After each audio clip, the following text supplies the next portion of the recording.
we've got a podcast invader. Usually we have guests. This one's more interested in beef sticks and ponies. Providing the snacks and the toys for this episode. Wow. Look at you. Episode 85, Podcast Invader, Riley Wilhite, in case you're just listening and not watching. Our youngest guest to date. That's right. Yeah. How's it feel, Riley? The youngest unsuccessful entrepreneur. You know what? Good for her. Good for her. Friendship bracelet company. How's it going? Nah, she's not a friendship bracelet kind of girl. Yep. She's a sling snacks on the side of the road kind of girl. Yep. That's what I'm talking about. I can see it. Dude, I feel like a turkey stick I know the statistics on podcasts are very, like, people don't typically make it past episode 3 or something like that. Mm-hmm. That it's the vast majority of people don't make it to past episode 3 or something. But I get it, dude. It gets hard. It gets hard to schedule episodes in with everything going on. Mm-hmm. There are definitely periods of time that you get tested. I think it probably comes down to just, not building the habit in the first place. And I think we've done a good job of that. Right. But, yeah, even when you do have things scheduled or when you have a good routine, we do every other week, a good routine. We're diligent about scheduling them. If we're going to have guests, it is, we've had to kind of fit them. Now that we have 2 kids, it has gotten extra difficult. Mm-hmm. And I think with you having a very busy schedule working with that, do you want to open it? All right, let's open the gift. Can Uncle Tommy open the gift? Ooh.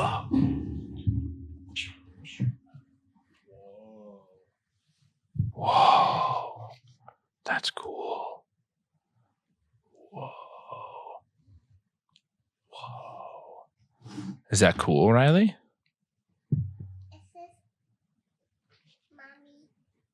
That's that's me.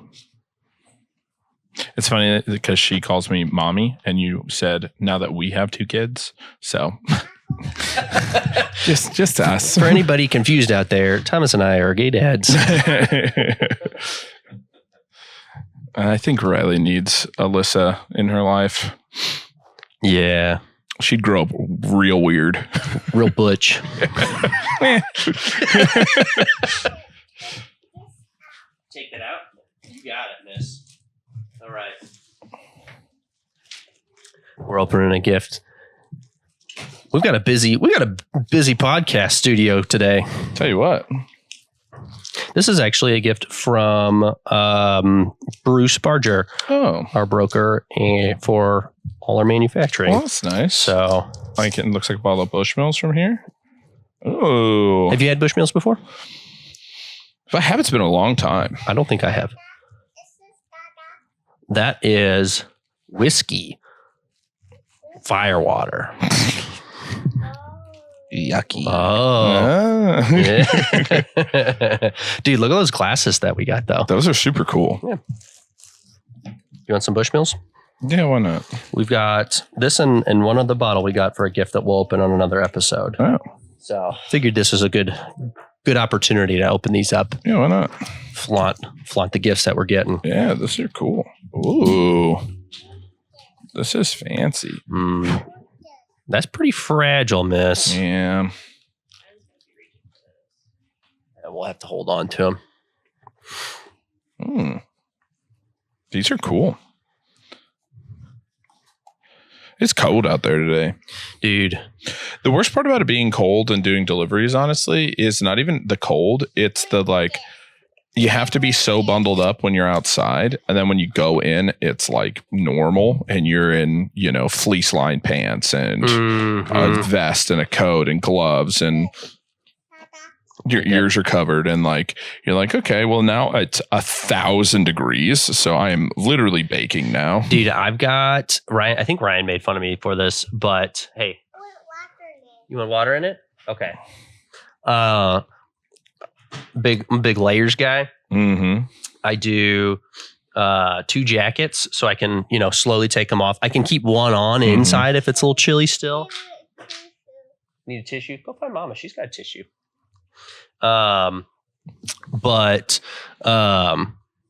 Maybe that. Am I opening this? Go for it. You can suckle the cork if you'd like. But yeah. Also, everyone underestimates the bottom layers too. Mm-hmm. So I got some nice sweatpants I put on over my khakis to stay warm, because these are not very warm khakis. So, ooh, fleece lined, baby. That looks comfy. You know how I do it. It's like khakis, but like I'm wearing sweatpants. But they're very warm. I have explained these khakis as sweatpants before, but not like they're like from a comfortable standpoint. Yeah, they're literally fleece lined inside. So it from on my leggies, it feels like jammies. The only problem is it being like a double thing that's just like permanent like that is there is no like I take off a layer. Yeah, of, like once the you get pants inside, side of thing. I was going to ask about that. But the rest of it though, like when it is, obviously cold out and I'm outside, they're super duper warm. Yeah. Especially on a transfer day too, where it's like you're outside, you're putting a transfer in the truck or taking it out, or you're driving and it's like you don't have to make it super warm in the cab kind of deal. So yeah, that was the big thing. All right. I eventually had the air conditioning going. Riley is chugging from this glass. That's so funny.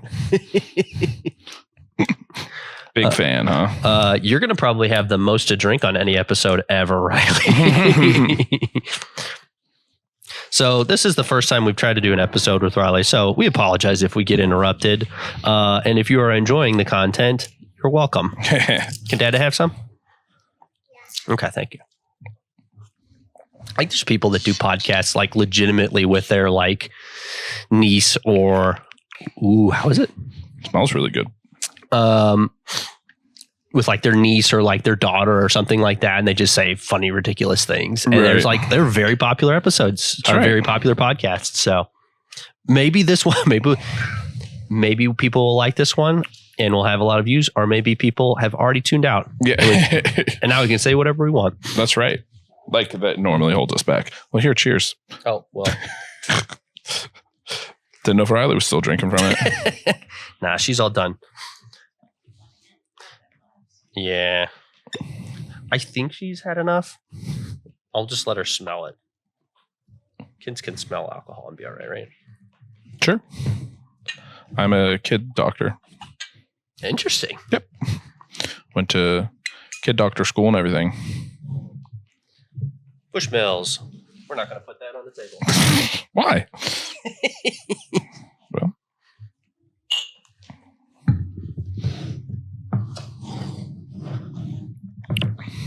Was it an Irish whiskey? It is. There's some Irish whiskeys that I do like. This one's pretty good. Yeah. There's a lot I don't like. Yeah. It can definitely be hit or miss, but there's plenty that I do like. Oh yeah. Can you go put your animals in here? Whoa. What an animal box.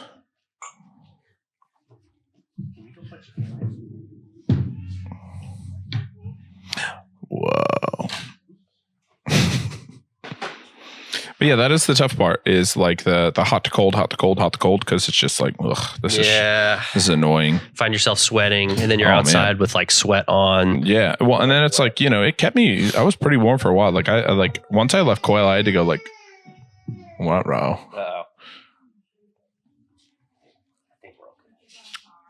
Once leaving Quail, I had to like literally roll with the windows down for a little bit because I was hot. It's like what, 15 degrees out today?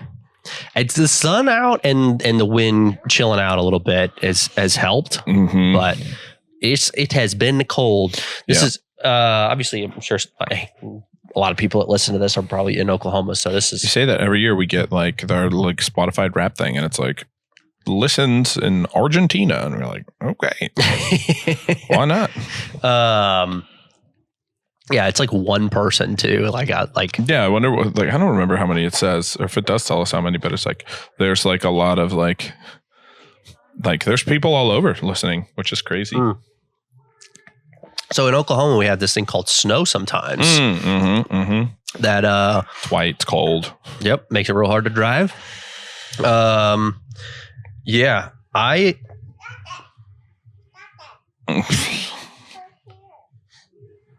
Can you put more animals in there? Yeah. You got some animals in there. Can you put some more in there? You trying to come up?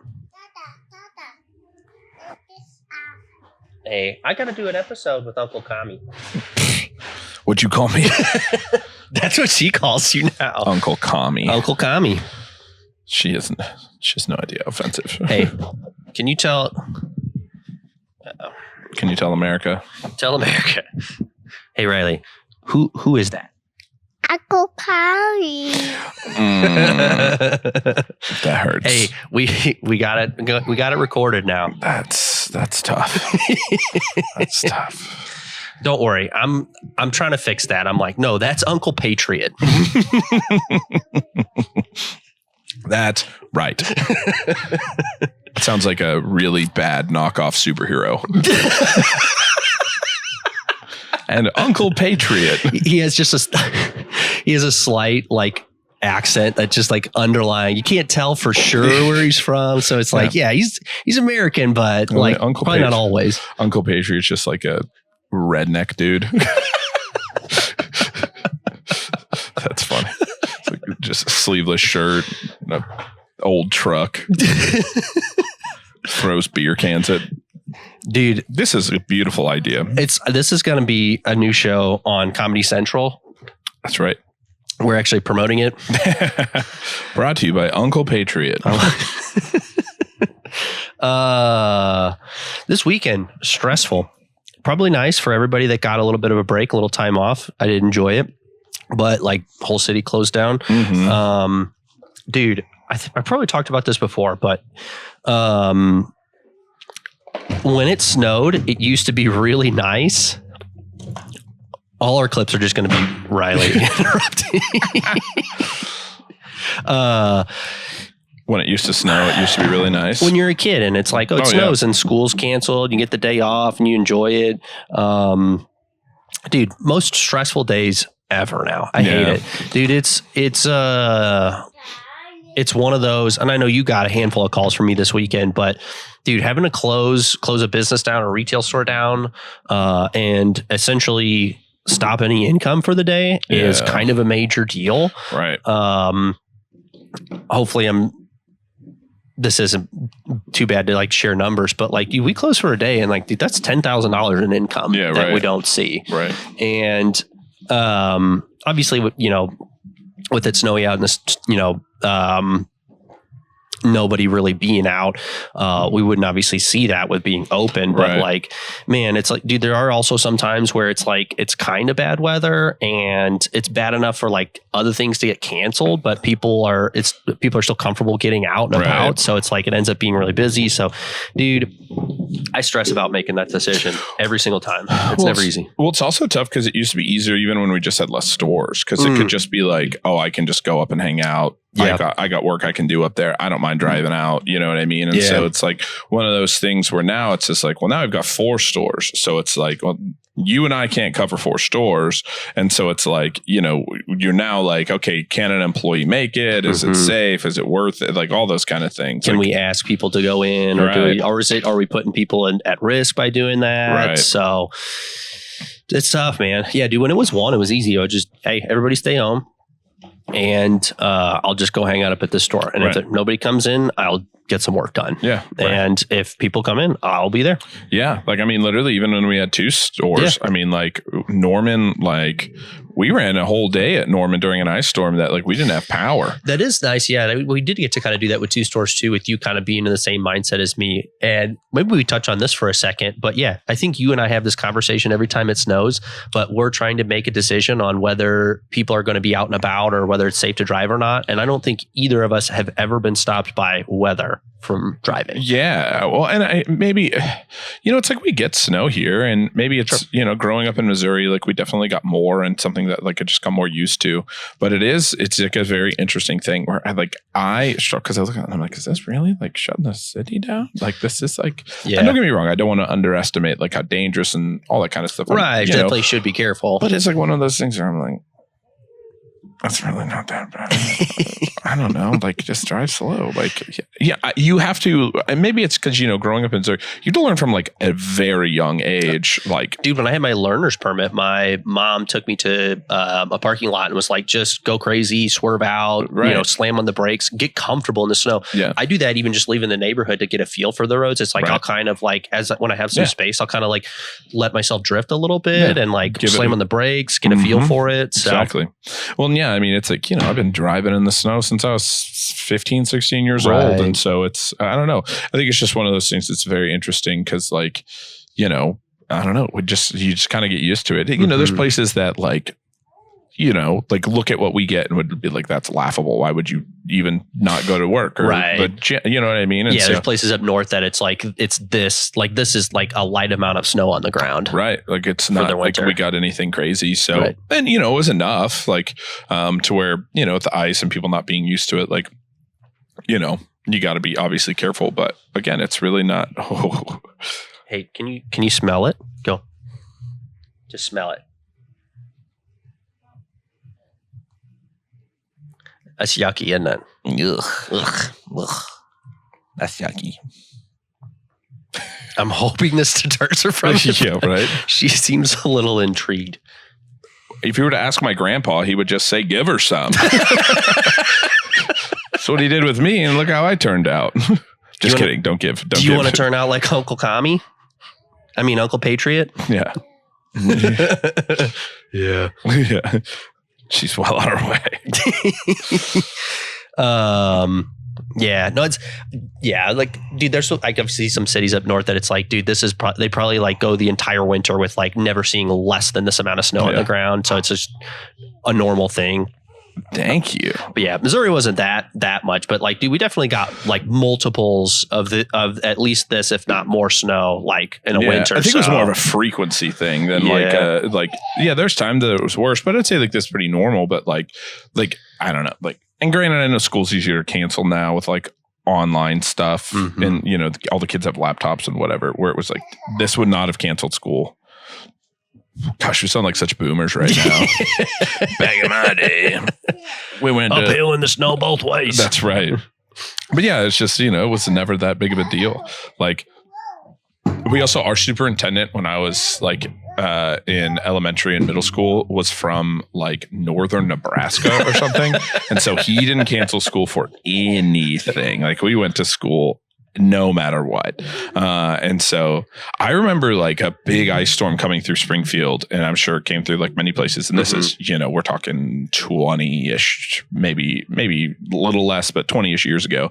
And it being like, since you're in high school? Nah, that was only 8 years ago. No. But it being like, God, I'm trying to be complimentary. Yeah, no, it was. I was almost in high school 20 years ago. Now that I'm thinking about it. Thanks for that. But it was probably more.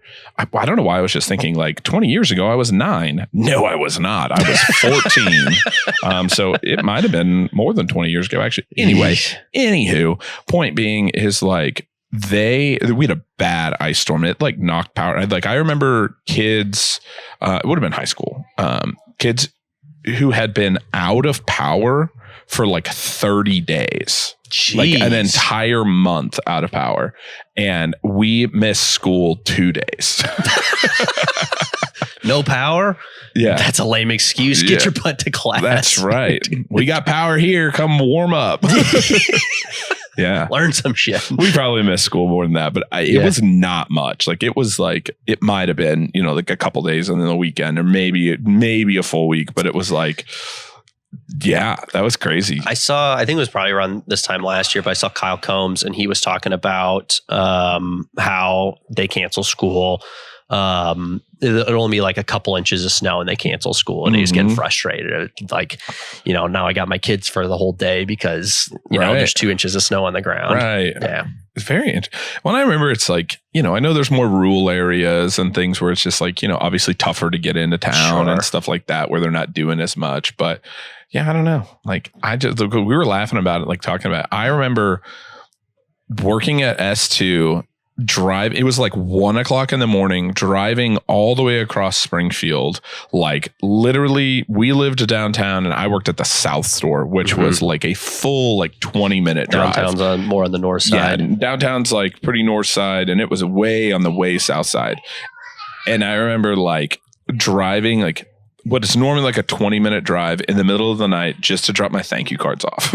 And it was like a lot. There was probably double what we got this weekend here on the ground. Yeah. I don't know. It's just so interesting. Like, I think now this weekend, I definitely didn't go out because it's like, if I go anywhere, I have to bring one or both of the girls with me kind of deal. I don't know, we didn't necessarily have anywhere we had to be, but maybe we would have made plans or something if it would have been normal weather over the weekend. But yeah, never once have I been I need to go somewhere, or I want to go somewhere, but I don't want to drive on the roads. Yeah. So we started with with Moose. She's just eating the crackers, I think. Moose loves the snow, which is super fun. Saw the pictures. He loves the snow. He jumps all around. He likes to play in it. Problem is with his hair, the way that, Doodle's hair is, it gets balled up in his hair. And normally, his whole body, he does not care about, and it's totally fine, but it gets stuck in between his toe beans on his paw pads. Yeah. And then he'll play for a while and he'll go out and whatever and have fun. And then he'll you'll see him, he'll stop and he'll start licking his paw pads because there's, snow buildup in there. So we're like, okay, well, we're cooped up inside. We need to take him back out. Let's start, so we started with grocery bags. Those lasted 0.2 seconds. Once we got outside, he ripped right through those. And we're like, okay, that's not working. Then it was, okay, grocery bags not working. Let's try some socks, and so we got socks, and all this we're doing with a hair tie kind of thing around, his dog wrist, ankles, whatever you call them. And we're like, okay. Then it was funny because the back two stayed on, but the front two kept coming off because he would run in the snow and then he'd hit the brakes real hard. And when he'd hit the brakes, he'd just slide out of them. And we're like, okay, so that's this, whatever. And then I was like, okay, well, and I just called PetSmart and I was like, and they were open. And I'm like, okay, babe, I'm going to go to PetSmart and find him some boots, some booties, you know what I mean? And, oh, thank you, Riley. And she was like, what do you mean? And I'm like, can you grab that Lunchable? Yeah. Thank you. Not something we usually have to say on episodes, but yeah, we'll hide this back here. And Laurel was like, what do you mean? And I'm like, yeah, I'm just going to run up to PetSmart. They're open. I'm just going to go get them some boots. We don't have to deal with this, you know? And she was like, what do you mean? And I'm like, what are we talking about? And she's like, you are not leaving this house. It's bad out. And I'm like, it's literally fine. It is completely fine. Right. I'm not stressed to drive in this at all. But she grew up in Oklahoma. Right. Well, and she's like, there's other people, they don't know how to drive. And I'm like, I know, but I would avoid everyone. And don't get me wrong. There is it is more dangerous driving here, even just driving the transfers. The roads are clear and there's people driving 20 miles an hour under the speed limit on major streets, and you're brother, come on now. Yeah.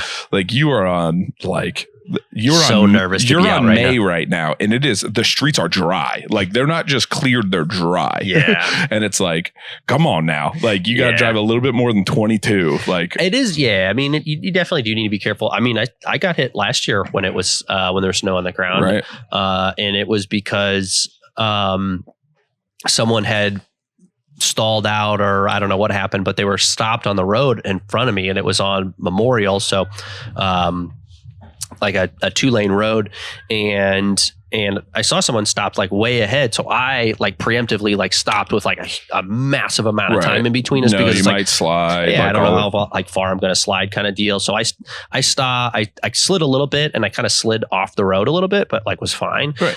But somebody was behind me way too close and slammed back in the back of me because they slid. So, Right. So yeah, I mean, she's got a point, obviously. For sure. You need to be careful, but like, yeah, I went to PetSmart. Yeah. And look at you. You're still here. That's right. And Still we got alive. him little boots, and Dude, boots for Moose is worth risking your life too. honestly, I want him, because here's the deal. We're not going to have snow for long. So the problem becomes is like, once it's safe to, like today, I'm out getting boots for him. Right.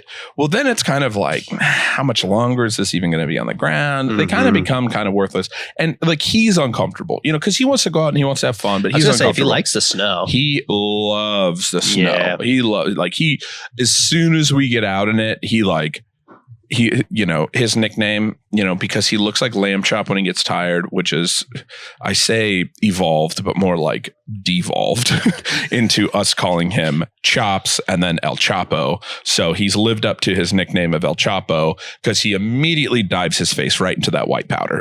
So he's just got full on cocaine mustache. And, but he just jumps around, runs around. He loves it. He has a blast. And so we were able to get those boots for him because we took him out with the socks and we're playing with the ball and like we're having fun. And it was like, you know, we probably got to play for like 10 minutes and then his feet were hurting him. Yeah. And then he didn't want to walk. So he's a big tough guy. I want everybody to understand he's a big tough guy. Did Dada have to pick him up and carry him all the way back inside? Allegedly. But tough guys get carried sometimes. that's right. Tough guys' toe beans hurt sometimes. Yeah. And so, you know, we take him in and like warm up his ball and get him all cleaned up. But like he, but then we went and got the boots and we put the boots on him. And of course he's doing his wonky, like dog in boots walk. And we kind of just let him chill in him for a while just to get like a little bit more used to him. And he's not like biting at him or looking at him or anything. Like he's not, he seems to be okay with him and he's getting comfortable walking in him. And then we're like about to go outside and you could tell he's starting to get a little hesitant to like put his feet in the snow because he knows it's going to kind of hurt him. And then you saw him like put his feet in the snow and then he kind of like looked at me and was like, yes. And then just took off galloping, like just ready to go. I don't feel the snow That's anymore. right. And so we got to, snow in my so toe beans. he got to play a whole bunch then. Oh, Like, that's cool. we took him That's out. super worth Yeah. it. We took him out with the ball, I think like 3 or 4 times yesterday, like Nice. just running around and he's got a coat. Now he's got his boots and stuff. So Yeah. he doesn't have to worry about it too much. You know, like he's cool to be out there for a while. But yeah, now he's got his boots and he's rocking and rolling in those. So it was really cute. Laurel, you know, it's not, you get all emotional with stuff like this sometimes, and I get it. But it was like she like got up this morning to go to work. And she like walked out into the hallway and there were like my boots, her boots, and then Moose's 4 little boots. And she was like, our family. Like, it's so precious. Yeah. No, I feel you on that, man. It's like you want, like, especially like we don't get quite as much snow as we do in Missouri. It's like, dude, you want them to get out and like and enjoy the snow. So like we did that with like Riley this weekend. It was really cold. So like we went out for 10-15 minutes on Saturday and she had fun, but you could tell it's like she's so bundled up she can't move much, and like she's cold too, so like she's having fun. She climbed and like slid down on her slide in the snow and like I don't know, sat in it and like threw some snowballs at Dada and whatnot. But it was like, okay, like 10-15 minutes, like I'm ready to head in kind of deal. Do you see what we did on Sunday though with the snow in the shower? So this was it was Alyssa saw on TikTok that it was like a mom that was like, cold day out and like my toddler wants to play. So they brought their water table inside and put it in their shower and just like turned on the shower, filled it up and just let them play in the shower kind of deal. I was like, oh, that's a really good idea. So she mentioned that. It's like, we can do that this weekend since we're going to be at the house the whole time. And so I went to get it and had snow in it. And I'm like, light bulb. Yeah. Let's just bring it inside with the snow. That's right. And it was, dude, she had a lot of fun with that. We were there for I don't know, 45 minutes, an hour, which is a long time for a toddler. Yeah, right. Got to play like without being like freezing. I mean, she got to play in like with snow while also not wearing any clothes at all. So how often do you get to do that? Yeah.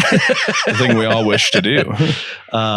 We had a nice little bowl of warm water. She could dip her hands in, warm her hands in. Last time I played in the snow without clothes on, the police got called. So kind of lame. Yeah. Yeah, they're lame about stuff like that. Yeah, it's weird. Sorry, I'm at an elementary school. We can edit that out, right? That's where the good sledding hill is. That's right. Not my fault.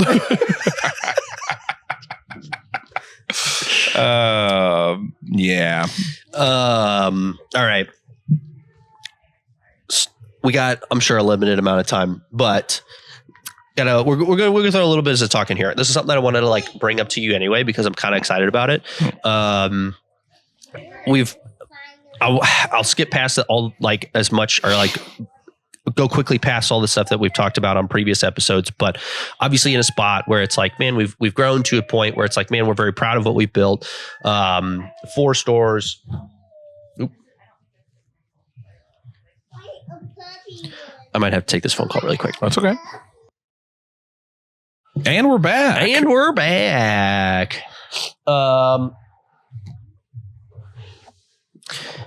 Where was I at? I feel like we've talked about this a lot, about being very like in a spot where certain things have gotten us to the point where we're at, but what got us here won't get us there. And I don't know. I really feel like, where we've gone through a lot of different phases.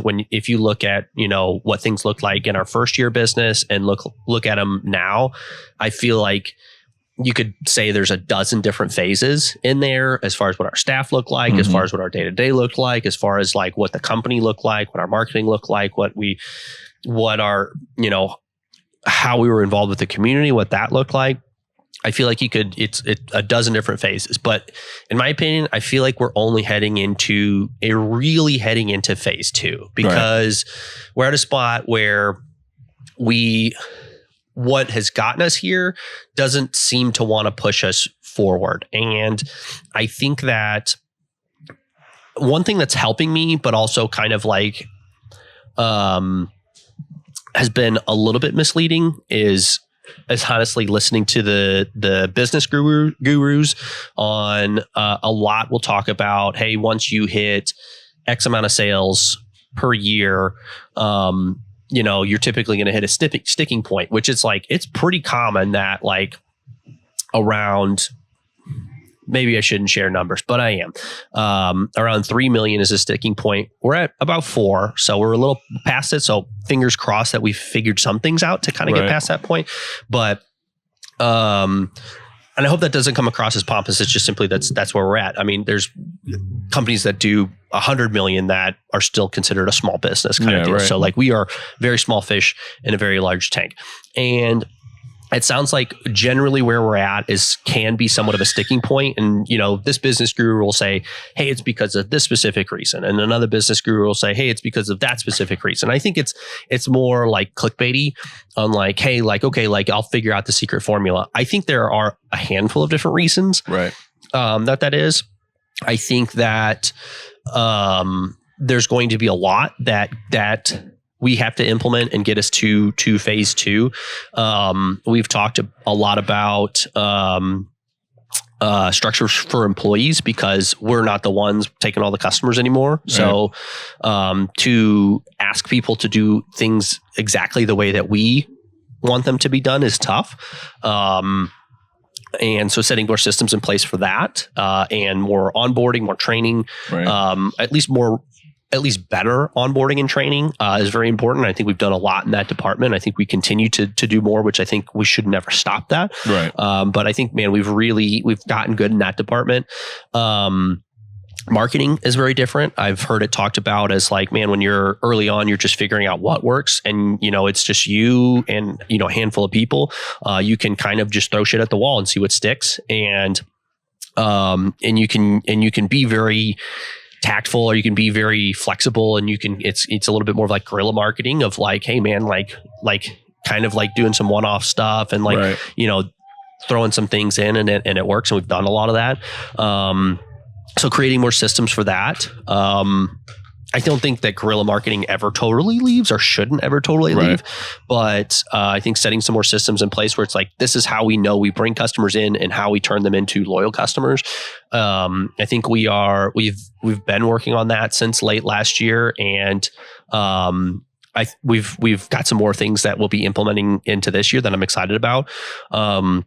So the one thing that I heard that was kind of exciting, it was a book. It's written by somebody else, but it was Tony Robbins that was talking about it, or promoting it, or kind of giving his check mark of approval on this book.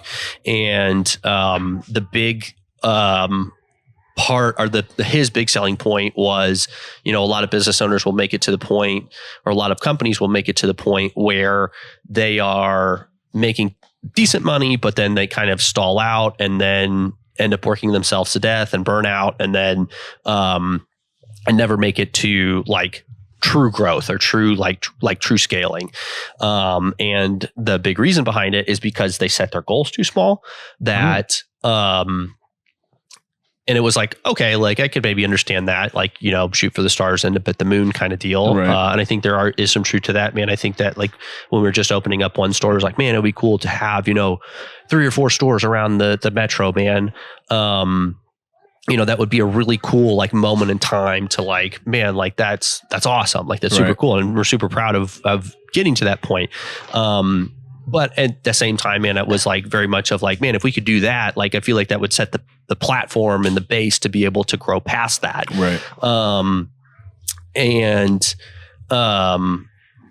There's been people I've heard a couple of people talk about this, that like people kind of get comfortable around this phase, which is definitely understandable and like I think easy, of like, hey, just keep doing what got you here, or what you just keep doing all the maintenance stuff, because you get to the point where you might be afraid to kind of lose what you got.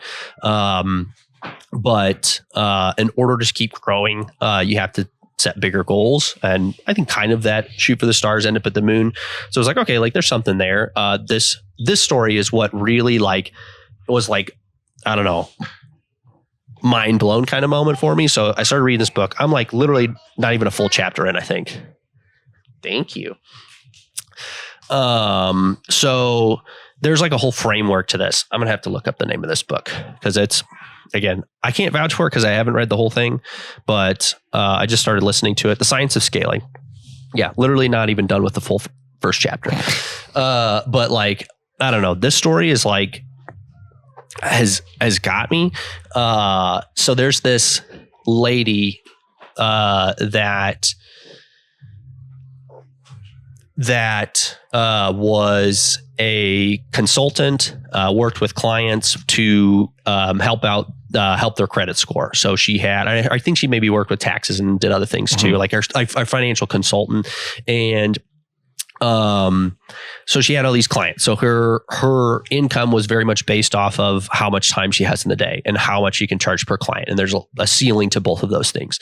But she had this thing or she developed this software, or she had this idea for the software that it would help out someone's, not just their personal credit score, but their personal finances as well, where there's a lot of companies that do that, but it's usually like very surface level of like, they'll dispute charges and stuff like that to like help out your credit score. So it'll help out temporarily, but not like long term.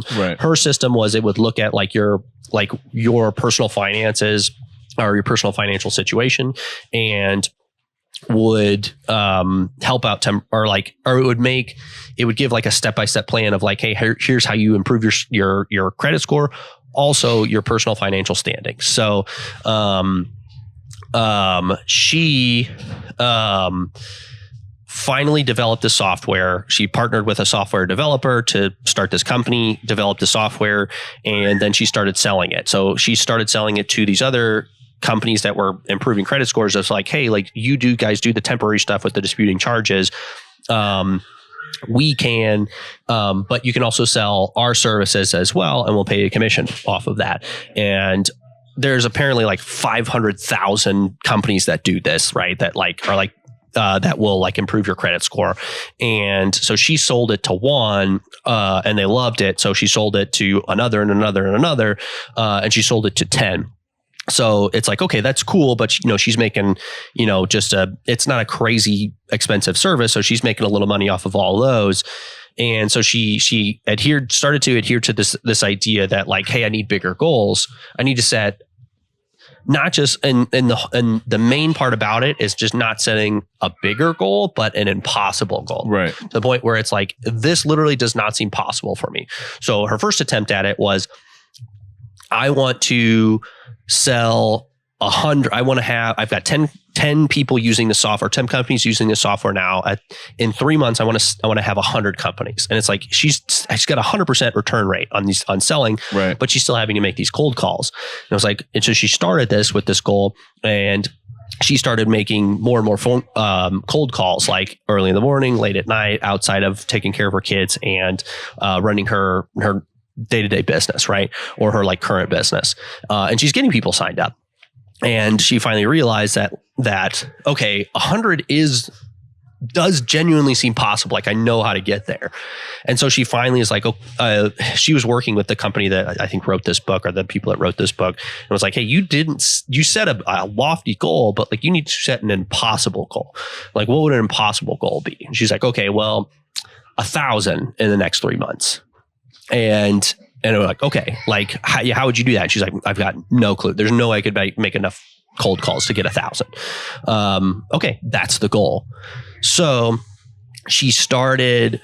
I think she gave up on the cold calls because like, no way I'm going to get to 1,000. Right. And just contemplated on for a few days, and finally realize that there are companies that are already selling additional services to these credit. I'm also probably like butchering the story. Yeah, I know what you mean. No. But there are bigger companies that are selling these extra services to these companies that will improve your credit score, right? So that are already, cold calling and marketing to like hundreds of thousands of these companies already. And she's like, well, like, man, that would be like, if I could just partner with one of them, that's where I could just blow up. Right. And so I think she did actually continue to make some cold calls just to keep the ball rolling.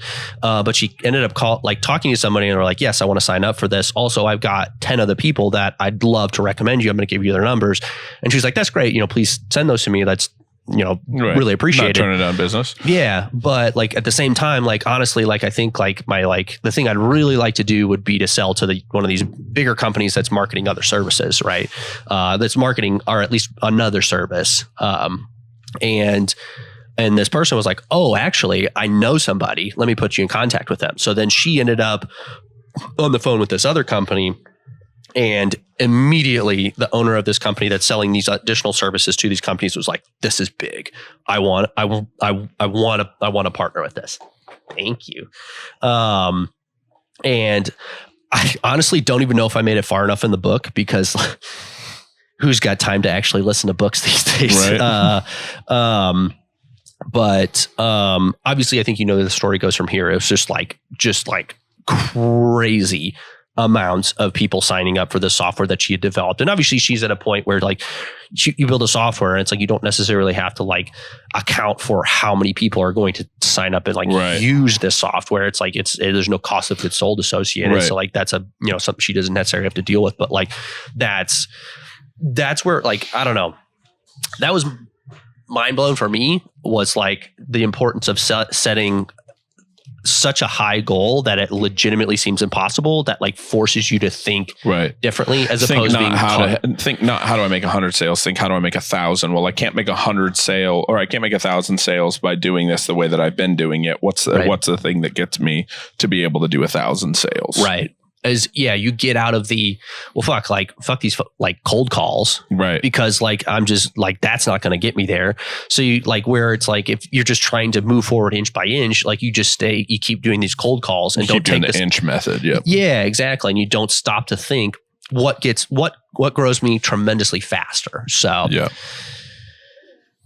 yeah. So I'm going to read the rest of this book. Yeah. And there's apparently like a whole like guidelines and like worksheets and everything with it, which like usually I'm not really sold on stuff like that, but like, I don't know, I'm pretty sold on it. Yeah, right. So I think it's I think it's a good thought process though. It's just like, how do I change from getting out of the like, what's the things that's moving us like inch by inch into being like the things that move us a mile. And I think that's,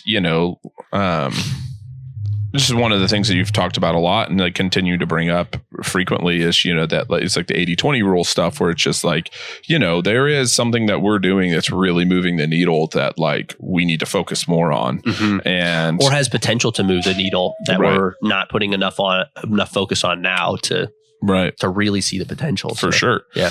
When, the golden question is, of course, what are those things, because, I think that they can be mysterious, but I think that's a super cool thing though, of just like, getting into that different mindset that, that gets us where 100 becomes nothing.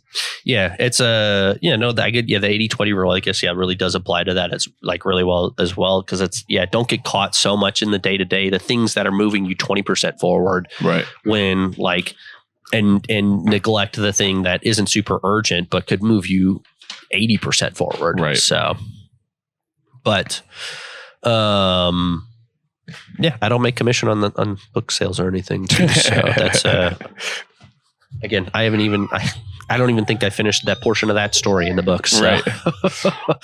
But riding home, I'm pretty sure I was jaw open, like, damn, like that makes a lot of sense. Right. Well, and I think that's just kind of the power of the books in general is like, it's not everything's going to be everything and change your whole world, but it is that 80-20 again, where it's just like 20% of this book might make a big difference. And so I think there's a lot of good things out there for that. Cause scaling's hard. I think scaling is like underestimatingly hard. Like you don't realize that there's completely different phases about it too. Well, and it's like one of those things too, where like, the thing that I think is like easy to forget about when you're attempting to scale is like, well, there's, two of us, and it's just like, well, two of us can't work 4 stores. Right. And so then it just like that changes that whole dynamic of like who is working these stores? Like, what are we, I think we have a great staff, right? But it is like one of those things where it's like, you almost take for granted the things that are known, which are just like the people that were there. And then it's just like, okay, well, we're going to have completely different people that we haven't even met yet running these. Right. And like, what's their buy-in? What's their fallback? What's their, what's their level of care? What's their level of just like, if this doesn't work, I just go do something else, or like, what does that look like for them? Yeah. And I think that's the thing that becomes like hard to replicate. And I think we've done a really good job of it, but it is like, how do you then make the service, the thing that the customer's getting, the same no matter what? And I think, like the bad example to this is like, as we don't want it to be that, but it's like, I'll not use like a fast food restaurant, but it's like, you want to be able to walk into any Chili's in the country and my triple dipper be the same, you know? And I think that that's like the whole thing is it's just like, regardless of who's cooking it, regardless of who your waiter or waitress is, regardless of the manager of that establishment, your triple dipper should taste like this at any of the 5,000 or however many Chili's there are across the country. Right. And that's the thing that it's just like, that's the secret sauce of like, like, I think some people look at that and can see, like the McDonald's side where it's like, oh, you have to make this like, it's not even a cheeseburger anymore. But there is like, I think better examples where it is, something that is a little bit more quality, like Chipotle. Like how does Chipotle taste the same at every Chipotle, no matter what, dude. Using the different, like the same stuff. And it's like, dude, it's not getting Chipotle to taste to a certain level. 1,000 times harder is how do I get all of the restaurants to not just taste the same level, but taste the same. Right. Dude, I can't imagine how difficult that is because sourcing on food, especially for like fresh ingredients, it's like, dude, you're sourcing from like all different places all over the country, dude. Right. Madness. Yeah, I've had Chipotle on the East Coast. Tastes the same. Yeah. Literally, like if I've had it on the East Coast, I've had it on the West Coast, and it tastes the same.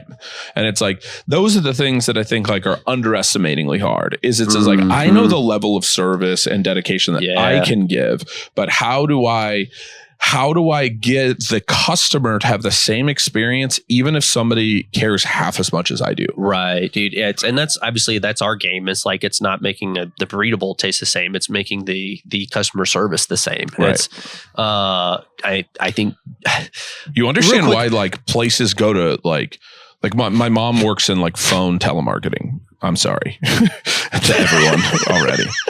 But like one of the main things that they have that like when she's led teams, like it's like, did you read the script? And it's like, oh, I went off script. It's like, don't go off script. Yeah. Stick to the script. And that's the thing that is just like because you're sitting there and you're reading a script and you're like, this script is probably dumb.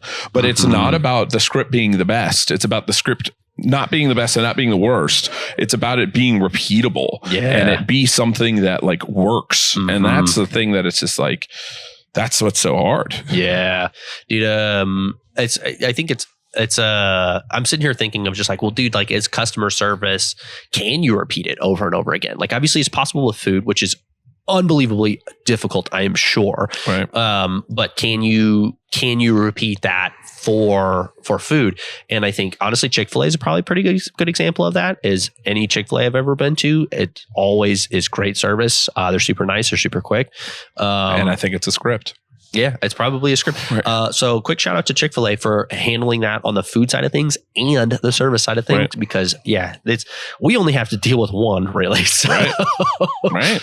And most people I think only have to deal with one, but yeah, dude. And that's why we've put and continue to put a lot of effort into that department. On our marketing side of things, I think I'm getting more involved on our marketing side of things and being especially the one that was doing a lot of the guerrilla marketing, if not all the guerrilla marketing during periods of time early on of like figuring out what works for us, what doesn't work for us, and what brings people in the door, what doesn't work. 99% of things aren't worth doing. Getting more involved on planning our social media, planning our marketing, planning a promotional calendar, I think has been an important part of getting to the next stage. That was one thing that like, there was a guy, I read his book. I can't remember the name of the book, but owned multiple $100 million, like multiple companies that were doing hundreds of millions of dollars in sales. Right. And, he was like, man, the one thing as the business owner you should never fully let go of is being involved with marketing. He's like, now you don't have to be putting the advertisements together and shooting the content and all that, but being like, what are the strategies? What are the plans that are going to actually result in sales? Right. So that made a lot of sense. I think that's my strong suit too, as far as what I bring to the table. So I've enjoyed getting back into that part as well, which I think I've talked about before. But getting more involved in that department. So. Imagine trying to scale a company with bad like our employees are great. Imagine, and we know how hard it can be. Imagine if our employees were just bad, dude. You just good can't. You just can't. Like I just don't even understand how it's possible. The systems, it's even just average employees, like average employees. So like most companies that are out there are somewhere in that ballpark of average employees. I would put our employees. Maybe I'm romanticizing, but I think our employees are upper echelon. Oh yeah. I'm very happy with the crew that we have. But even then, man, it's like, dude, we still need so many robust systems just to make sure everybody's on the same page. Right. And how do you balance like the amount of robust systems to then just like overwhelming people with like, do they even remember like what to do or what to say because there's such a system for everything? Exactly, dude. Ugh. Or just, it's just too much. Yeah, for real. Yeah. Simplify. Dude, that's why like anytime like someone comes to me of just like, oh, like you could do you could do this and like you could promote, this new thing and just have your employees say this. And I'm like, I am not adding anything for our employees to do with customers. I'll put in a lot of like, here's directions on, we're going to be doing samples.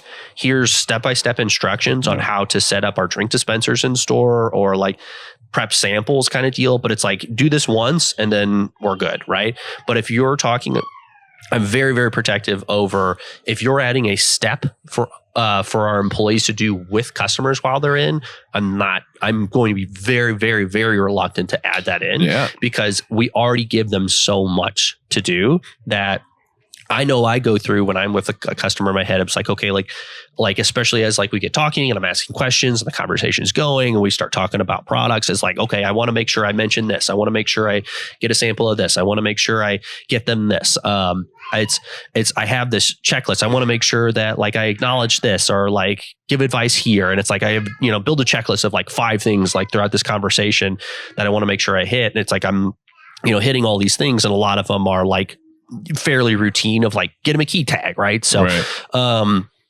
but it's I know that like I struggle sometimes. So it's like, man, I hit 4 out of the 5.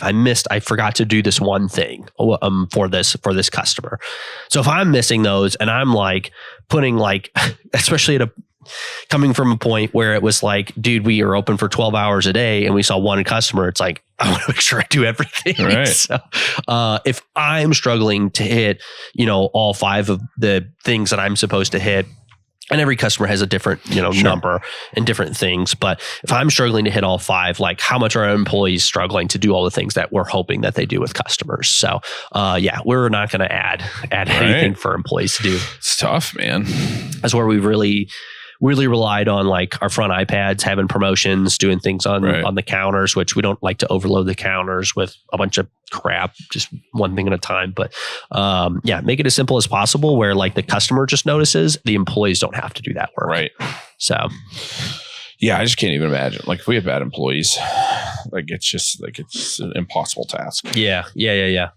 That's the amount of systems we need with good employees.